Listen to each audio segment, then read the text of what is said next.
When I was a couple weeks short of my 70th birthday, I started thinking about my mother's mother, who lived to be 100, and her mother, who lived to be 102, and my father, who lived to be 90, longer than anyone we had ever heard of in his family.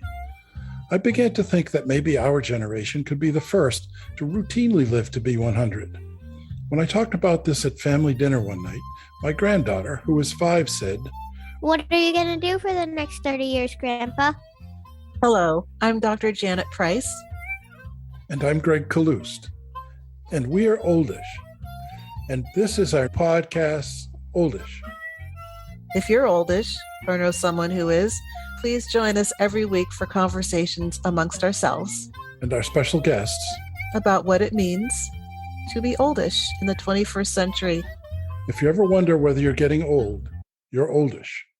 What are you going to do for the next 30 minutes? Hi, I'm Greg, and I'm oldish. Hi, I'm Janet, and I'm oldish. Welcome to this episode of our podcast, Oldish, Conversations on Aging in the 21st Century. I'm so excited that our friend Leslie Ross-Degnan is here with us once again to have a lively conversation about a book. Leslie is a published children's poet, and we're looking forward to talking about Tehanu, which was written by Ursula K. LeGuin. So Leslie, take it away. Thanks, Janet. It's nice to be here. It's sort of a different book that we haven't read one like this before. It's a science fiction fantasy novel written, as Janet mentioned, by the amazing award-winning science fiction author Ursula Le Guin. It's the fourth of the Earthsea tales, and I'm going to talk a little bit more about that. But let's just talk about Ursula Le Guin first. Volumes have been written about her, so her life, her writing, and I just want to give a brief review of some of these. She is an absolutely amazing and impressive writer.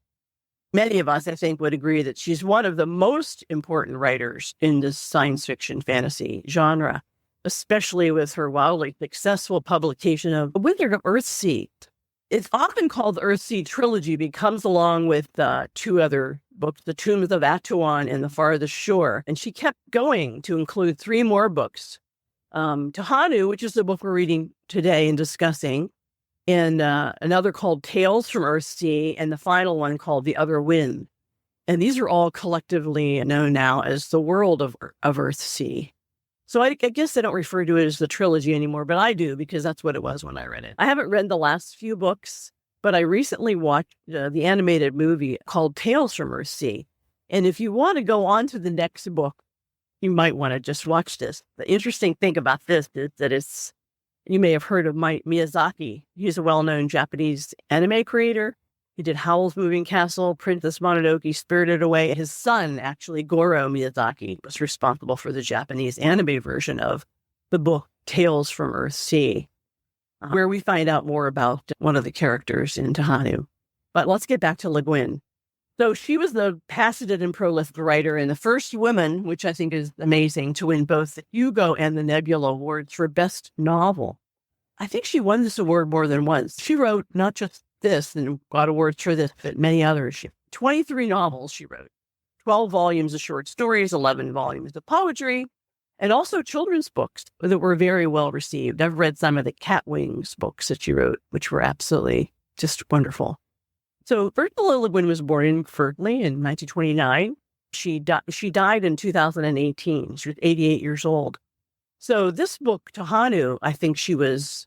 Greg, did you say she was about 60 years old when she wrote this book? She was just about 60. It was published in 1990, so she probably was writing it through the year before. So she was just about 60 when she was writing it. So she was on the verge of being oldest. Her mother was also an author, so obviously had writing in her genes, and her father was an anthropologist. I thought this was an interesting combination because she builds these worlds. Like, anthropology is about the world that we all live in and how they influence us. And she just does all this amazing world building in all of her novels. She studied at Radcliffe, and she got her BA in Renaissance French and Italian literature. She got her MA in French at Columbia University. So she's very well educated, and most of the themes found in most of Ursula Le Guin's books are largely on race, gender, sexuality, and coming of age. Also power, powerlessness, fear and anxiety, transformation. She really does look at the human scope of life in a world that she's created. So the book we're discussing, Tehanu, it brings back two main characters from the Earthsea trilogy. The mage, or the weather wizard Ged, also known as Sparrowhawk, and Tanar, who is the high priestess in the tombs of Atuan. And in this book, they are both much older, and they've changed in many ways.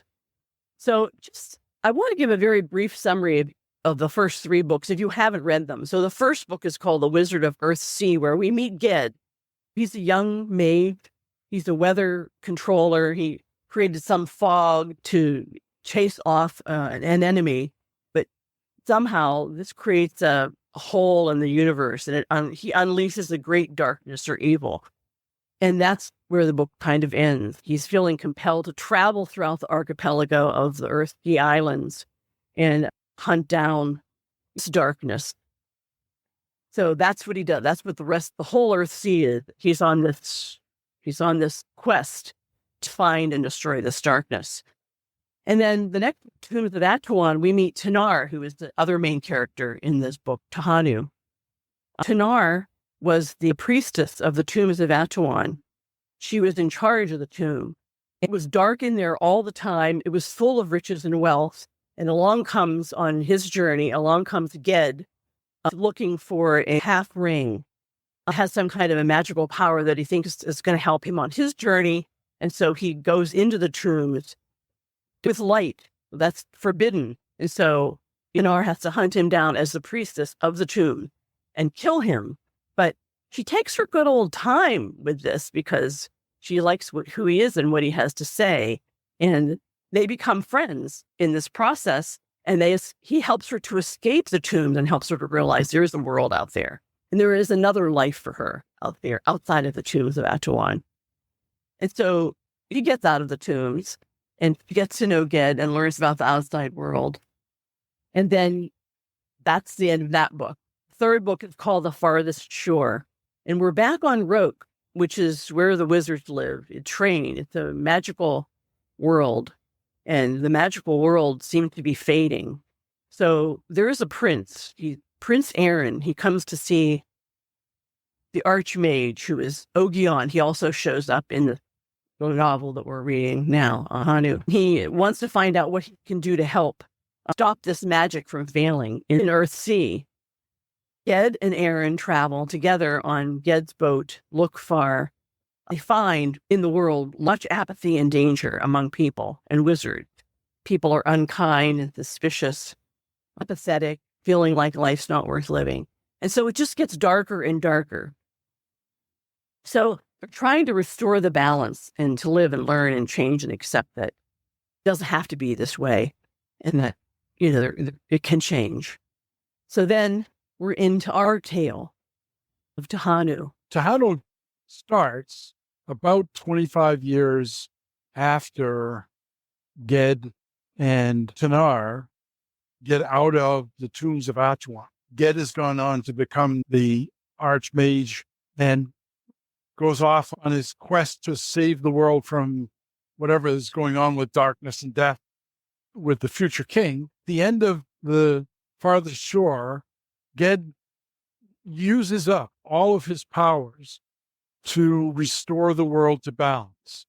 So he is no longer empowered, but he's taken care of by the dragon. There's dragons in Earthsea, and he's taken care of by the dragons. Tanar, meanwhile, has gone to the island where Ogion, the mage who's we meet right at the beginning of The Wizard of Earthsea, and is a very powerful mage. She stays with him for a while, and he wants to teach her some of the arts, but she decides that she's had enough of the kind of monastic life that she's led her whole life, and that wizards lead this monastic life. So she leaves there and goes off and marries a farmer. And for the next 20 plus years is a farmer's wife. She raises a couple of children, one of whom goes off to be a sailor, possibly a pirate, and the other one of whom becomes a village housewife and has children of her own. But Tehanu begins where we see Tanar, has changed her name to Goha so that she's not carrying the name of the princess anymore. Her husband has died. She's living on the farm. There is a nearby wandering vagabond family that's 2 men, a woman, and a child. And the child is injured in a fire and left for dead. And it's brought to Tanar, now called Goha, to be healed if she can be.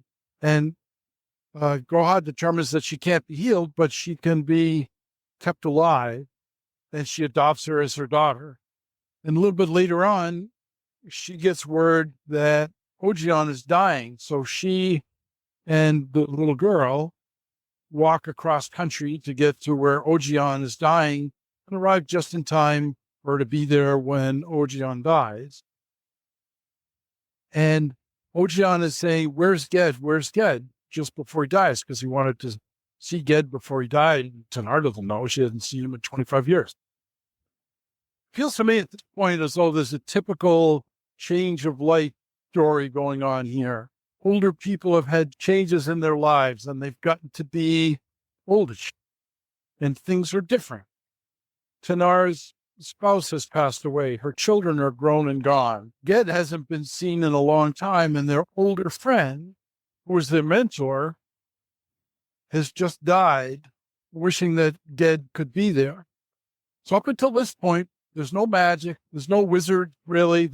The way she writes about the characters is we know that these are the characters from the previous stories. And so we know that there is wizardry and magic and so on, but there hasn't been any on display yet. Well, right. I mean, and Tanar and Ged are just 2 oldish mages trying to navigate life without their powers. Yes, but then Tanar is waiting for Ged to appear, and suddenly out of the sky to the west comes this thing flying across, and it's a dragon. And it has Ged clinging to its back. And the dragon heard the mage calling for Ged as he was dying. And the dragon brought Ged to be with the old mage. But Ged is next to death at this point. He's been on this probably days-long journey on the back of a dragon, and he's a mess. So Tanar takes him in and protects him and brings him back to health to a certain extent, then tries to take care of him. So far, this is not a story of magic except for the appearance of the dragon. And then it goes on where she nurses Ged back to health. The king of the country, who was the young man that was the prince, Prince Aaron. Comes looking for Ged because he wants him. He's the archmage. He wants the archmage to be there when he gets crowned. So, but Ged doesn't want any of that. He said, "I'm done with that life. I don't have any power. I don't have any magic. I'm just a guy." And Tanar sets him up with a gig as a goat herd up in the mountains for the summer. So far, it's just the people getting older, people getting oldish story. How are your old loves when you're oldish and their powers are diminished and your mentors are gone and your spouse is gone? How does that work? And there's a very sweet return of the childhood sweetheart in a very real sense in oldishness. And in our generation, we see that a lot, I think. People go to their high school or college reunions and they meet their old flames and they get rekindled. The first time they're not wondering, what's oldish about this? Suddenly I can see, that's what's oldish about this. They had a reunion and they're picking up with people. Oh. Well, and there's other threads along the way about oldishness, like the fact that her kids are grown, and we get a little bit of a glimpse into what that is like, that her son is not that connected to her. Her daughter is, I don't think they have a rift, but her daughter is busy with her own life and child or children. But Tanar talks a little bit about what it's like to have an adult child, and feeling like she didn't do well and having all those feelings that we have when our kids are grown and we're oldish and watching our grown children in their lives and thinking either we're proud of what they're doing or we're thinking, gee, did I help them enough? And I have one quote here about when her daughter comes to help a little bit, and Tanar says, "It is pleasant to be mothered by a daughter and to behave as a daughter to one's daughter." And I thought that was just a really powerful little moment of, yes. So for me as an oldish person, and I'm sure it resonates to other oldish moms, it is pleasant to be mothered by a daughter and to behave as a daughter to one's daughter. Yeah, I think the other interesting thing about this reunion that you mentioned, Greg, too, is that Ged is a powerful mage when they meet in the tombs of Atuan, and he helps to free her. And then they meet again, and neither of them have power. They're both sort of powerless. And sort of is another moment of redefining that I think is also an oldish theme in a way, where we're redefining ourselves. As older people, we lose our power in many ways. Physically, we lose it. Socially, we lose it sometimes because, or physically, we can't get around as well. Sometimes people can't hear, so social interaction is hard. I mean, there are all sorts of breakdowns of power as we age. And so they find each other and console each other around that period of their lives when their lives are becoming more powerless and they're really trying to renegotiate life and in some ways reinvent themselves. Because every character in this novel experiences power, either having it, using it, abusing it, being subject to it. I mean, I think of Tehru, the child that was burned that Anar took in. Look at her transformation. People had power over her. She was a child, first of all, and abused, and then burned, and then taken in by Tanar. So I think the other power that emerges in here that isn't in Ursula Le Guin's other books is the power of women. There's an old wit in her town called Aunt Mossy, where Tanar comes from, who has a quote on power of men versus women. And she says this, I just think this is interesting. She says about women, "Ours is only a little power, but it goes down deep like an old blackberry thicket. Theirs," meaning men, "is tall and strong like a pine, but can blow down in a storm." And that's exactly what happened to Ged. Power sort of blew down in a storm. I think that Ursula Le Guin intentionally wrote this book from the point of view of people who are not included in generally, like women, children, unmagical people, old people, poor people, that kind of thing. And I think that in that sense, Tehru is a really important character because she's the most powerless. Yet she emerges in the end. And I don't want to give away the end, but I mean, maybe we could talk a little bit about how the end raises a bunch of questions about all of these things. How Tehru becomes the person that saves Tanar and Ged from another powerful wizard. When she calls the dragon back, the dragon comes back and breaks a curse.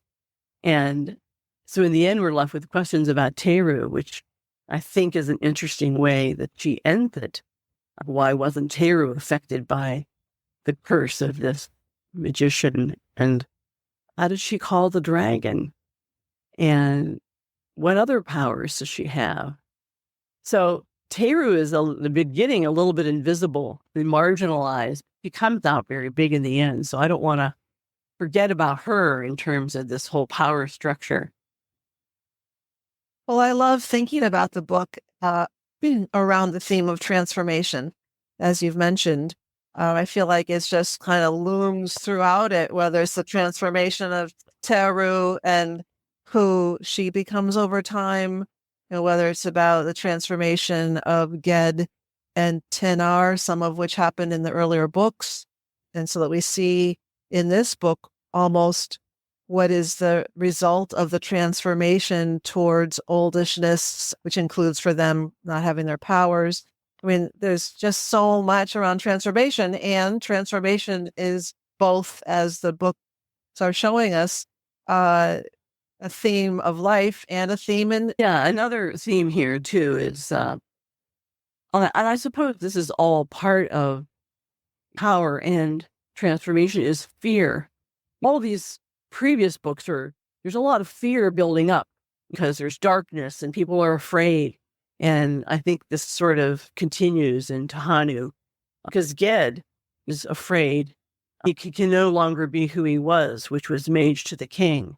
That is powers. He's very depressed, not only like tired and thick, but I think it's his depression around losing his power that the book opens up with. He kind of hides like a person who's depressed. He goes off and becomes a goat herd up in the mountains, like you mentioned earlier, Greg. And I think there's fear that plays out in other characters as well.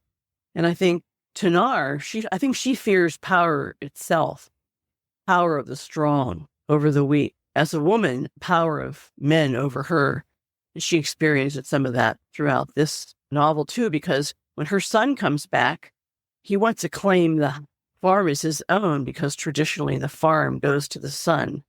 So she loses her home, basically. She decides to go back to where Ogion lives, she and the child, to try to start a new life because she doesn't have any power over the farm that she raised her children and worked her whole life. And Teru, of course, she has many fears. Fears of being harmed, mistreated, misunderstood because she wasn't speaking very well because of her burns. She was abused by the adults in her life. And I think she was pushed into a campfire or something and then marginalized by her appearance and her disabilities from her burns. So she was very fearful in the very beginning. But in the end, she was the one that had the biggest transformation, I think, from being fearful to suddenly realizing that she was the only one not affected by this curse in the end of the story. And that she had just asked Tanar, what is a dragon? You know, I don't know if you remember that part, but she said, what's a dragon? She didn't even know. She was so sheltered and powerless. And then shortly after that, the dragon came. So that was an interesting event toward the end of the story. Well, I have a fun quote that goes along with that in the book, near the beginning of the book, that says, the wild ones, referring to dragons, feared nothing. They learned nothing. That was the sentence. And it was interesting because that's like the theme, through fear, we grow and become. And also another one was, but in time, nothing can be without becoming. Change is inevitable. Well, that's interesting because it makes me think that when you look at Ged, he was really running away from his fears because he lost his powers. Then you look at this disenfranchised little child, this girl, she was just growing and growing and growing throughout the story. So at the end, you realize she had some power. She was not running from her fears, but facing them. She had no choice. First of all, she was powerless and she was a child, so she kind of had to go along with things, right? So she faced her fears over and over again. And I just thought that was kind of an interesting juxtaposition too. And again, it's a very common oldish experience. People become more fearful. They're afraid they're going to fall. They're afraid they're going to get ill. They're afraid they're going to be, I remember old aunties being afraid that somebody's going to steal their purse, I don't think. They're vulnerable, their physical vulnerability, their mental capacity, fear of that mental capacity declining as you get older, memory loss, and even fear of anxiety around libido. I mean, everybody has that as they age and get older. So there's all of these oldish fears. I don't know if you both can identify others or. Well, there was one part in the book that was talking about Tanar just kind of thinking about where she was in her life, the parts of her life that were diminishing, and yet she was realizing how she was on her own. She had this child to take care of. And so what I wrote down was in the book, she spoke of arthritis and the worries of not being able to complete tasks she had before and needed to now on her own and with Tarot to care for.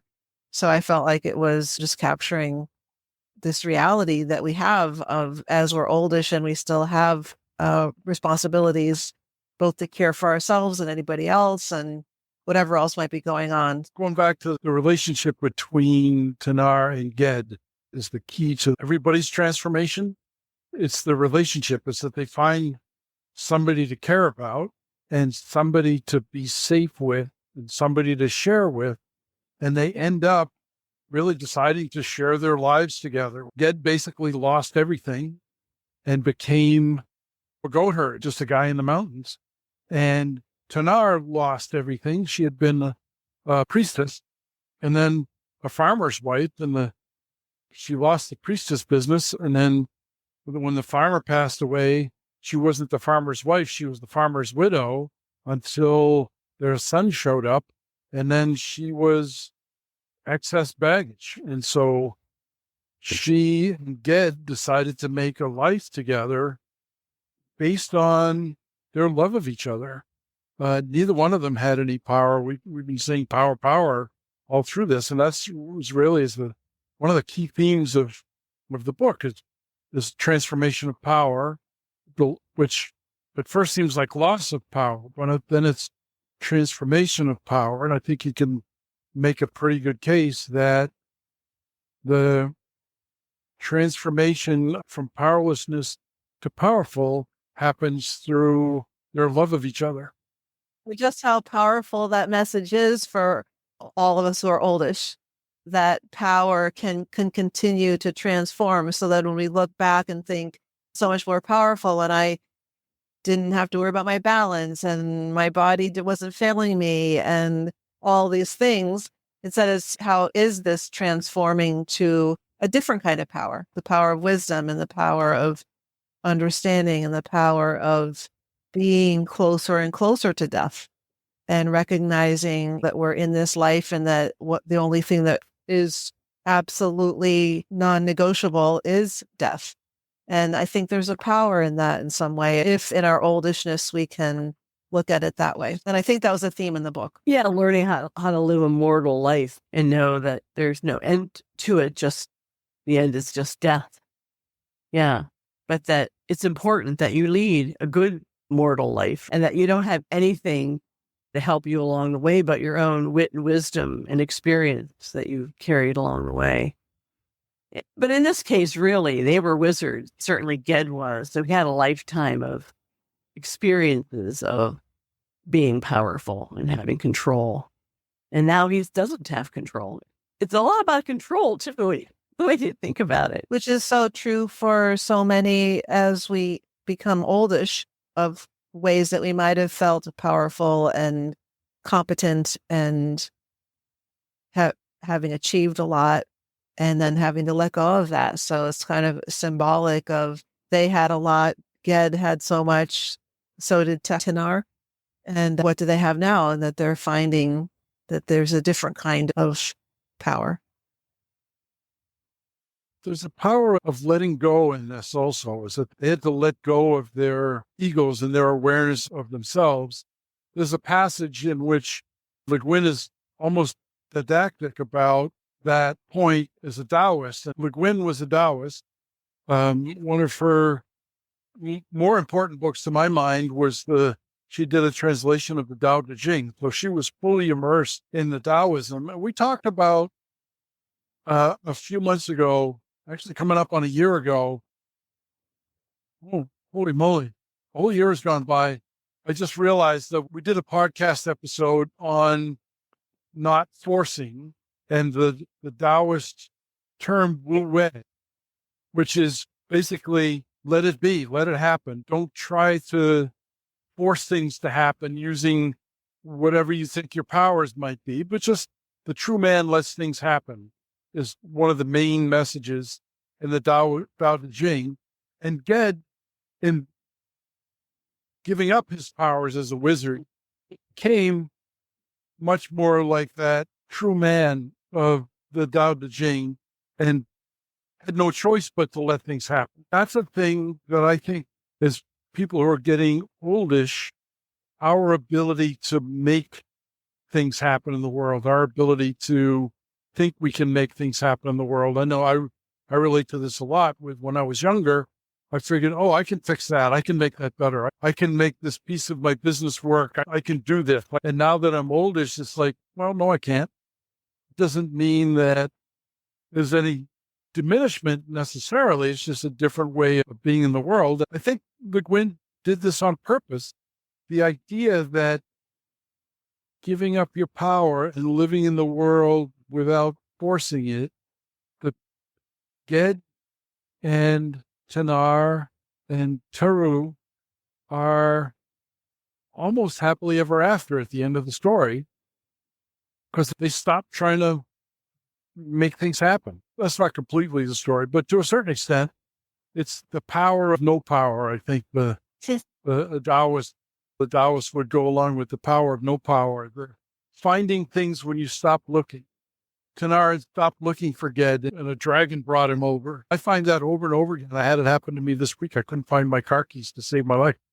Fortunately, I had a second set of car keys, but I was down to my last spare car keys. And I had been at a friend's house, and she tore her house apart trying to find them. And I looked everywhere. I looked all inside my car, my clothes, my suitcase, my everywhere. I couldn't find it. And then finally I said, I'll never see those keys again. And I was packing up to go off to visit family this morning, and I picked up my day pack, and there was something shiny in the water bottle pocket on the outside of the back. I never, ever put my car keys in that place, and I have no recollection of doing it. But apparently at some point, my brain said, I'll put them somewhere safe so I won't lose them. And I was not going to find those until I stopped looking for them. So once again, here's that. You're not going to find it until you stop looking for it. Oh, that's a perfect example. It is a perfect example. I think everyone listening right now who is oldish can relate to that story. Absolutely. Absolutely. And it really is in this book too, Tehanu, that it's until you are willing to just let things be and accept the situation as it is, it's going to be tough going. You're going to be challenged in that way because you can't just control everything, and power doesn't work for it all. Ability to control everything doesn't work anymore. And I mean, I think that this book too also captures a few of the themes from the previous one, The Farthest Shore, because at the end of The Farthest Shore, as I recall, when they land on the farthest shore, they have to face the shadows. It's not until they give up that they learn, which is the ultimate giving up, is death, right? That death itself is what makes life worth living. So like just the ability to just give it up is in itself a powerful thing. Like you just said, looking for your phone, and there they were. Yeah, it can really apply that to your life in many ways. I'm thinking about how as we're younger and we're going through our lives, we have this illusion of power and this illusion of control, when in reality, we really don't. And so it's easier to think we do because, I don't know, because it's just not, because there's so many things that we can do, but that ultimately we don't have control over a lot. Yes, that illusion. So it's the giving up of the illusion, maybe, is what allows you to see the world as it is. Well, that's the wisdom of aging. We call that the wisdom of aging in some ways, where we always used to, as young people, we would think that, well, I'll ask my grandfather or my grandmother this question, they'll know the answer. They must know the answer to everything because they've been here for so long, right? And I think that we have that reverence for a person who's been here for a long time when we're very young. When we're very old, and it's a personal thing, we see it as a big loss. We see not being in the mainstream of life as the grandmother looking at the grandchild and saying, oh my God, they have their whole life ahead of them. See that as a child's power to have their whole life ahead of them. And you see yourself getting closer to the end of your own life and losing all of that. It's kind of an interesting comparison. Well, and I think that's part of Ursula Le Guin's goal is to, and other writers, to help us recognize, contrary to society's take on aging, that there's this other take on aging, which is this this transformation of understanding and awareness and appreciation and the power of that. I was thinking about, saw this quote somewhere, I've seen it more than once, that said, when I was young, I thought I could change the world. When I got old, I realized the only thing I could change was myself, or something like that. And I really like that. And I know that experience of when I was younger, feeling like not only did I know the answers, but I needed everyone else to know I knew the answers, and I needed everyone to know what the answers were. And then as I got older, not that long ago, I started to realize I don't need to say anything. I don't have that much to share. I mean, I will when I need to, but it was a real shift I could feel inside myself from when I was at meetings and wanting to be like, I know the answer to that. I know the answer to that. I need, I need to say something. You need to hear me. I need to speak. And now I don't feel that way. I might sit in a conversation or in a meeting and think of things, but I don't feel this need to make sure everybody knows, I know what I'm thinking. So there's something about that, which is, and I know I gain wisdom as I get older. So there's a very interesting, something about that where I feel like I do have a lot to say, but I don't feel the compulsion to say it. Why is that, though? Why do we do that? Are we marginalizing ourselves because we're older, or are we just comfortable with the fact that we don't feel like we need to assert ourselves in the same way that we did when we were younger? Maybe it's either of those, depending on the situation.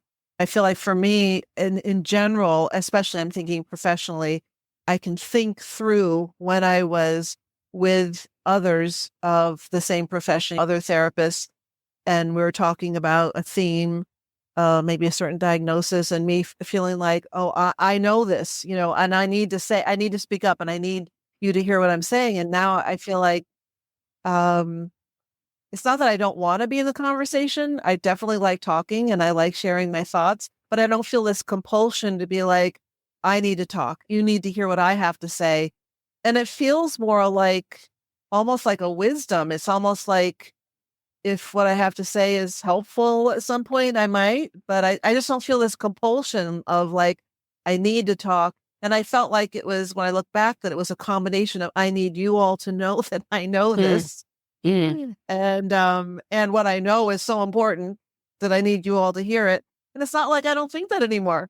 I do think about things, and I think I don't know, that I have thoughts that I think are important, but I don't know. I don't know what it is. I don't think it's feeling marginalized. Mm-hmm. Yeah, I don't think it's marginalized as part of being oldish. I have a similar experience to that, looking back over the years to meetings, and I always had my hand up because I knew the answer to the question, and I always said it. But now that I'm oldish and looking back and thinking, did I really? I mean, I made a lot of stupid mistakes for one thing, but did I really?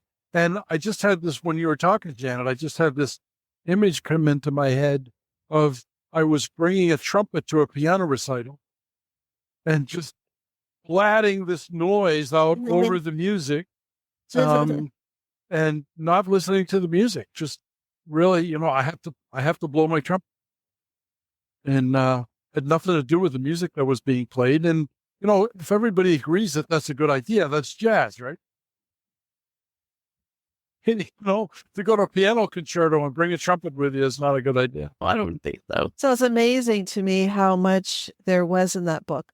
And that's one of the things that I love about being able to talk about a book together, is to really think through and tie together and make meaning of these different parts of the story. And then I didn't read the earlier books, so it's been very interesting for me to hear even more of the tie-in of Ursula LeGuin's genius and how she did all of this.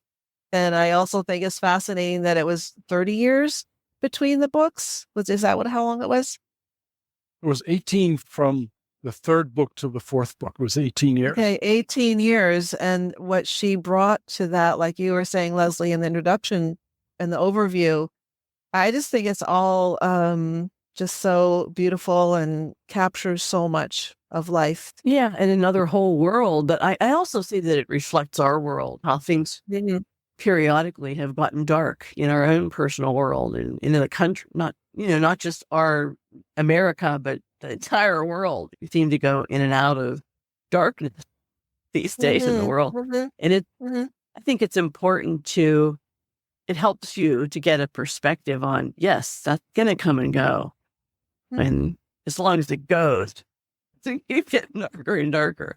And I think that Ursula Le Guin was wise to that she knew that that mankind was not always good, that there are periods of darkness where people forget to be happy or try to escape their lives or struggle to survive, or dancers forget to dance and singers forget to sing, that kind of thing. And is what happened in the farthest shore. I think periodically, either our personal lives or our collective lives on this earth tend to ebb and flow in that way. So I like the way she has done that, sort of orchestrated that in all of these books. I agree. And along with all of that, I was just, as you're talking, Leslie, I was thinking about that quote I shared earlier, not exact quote, but that Ursula Le Guin, in a way, walked us through that idea of, when I was young, I thought I could save the world.